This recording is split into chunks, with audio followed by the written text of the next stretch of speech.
Good afternoon, Colin here with Techout, and today we're going to be talking about One UI 8.5.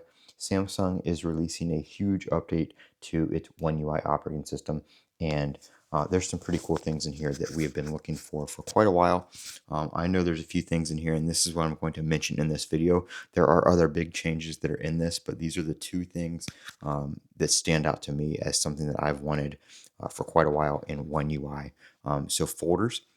These large folders right here, as well as these folders right here, you can now change the opacity on them. So if I want to take these large folders and go into settings here and make it completely clear, you can still have a folder right here and they can be completely transparent, which is very cool.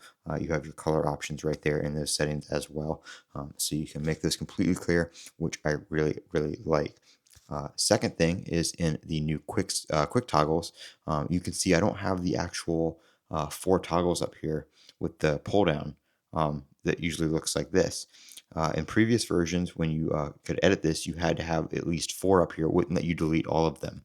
In One UI 8.5, you can now completely delete those, and you can add all your toggles down here on your main page. You can resize these. You can make these horizontal or vertical now, and then you can add these buttons. You can also extend them out so they have the text for the labels next to them.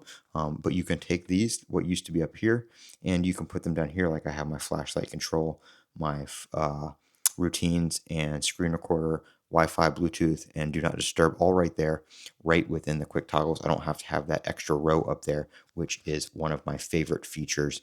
These two things are the top things that I really like about One UI 8.5. It's something that a lot of people, when One UI 8 came out, people were asking for those things, and they did add that here in One UI 8.5. So this is going to be a huge update when it comes out to the public. It is available in the beta stages right now.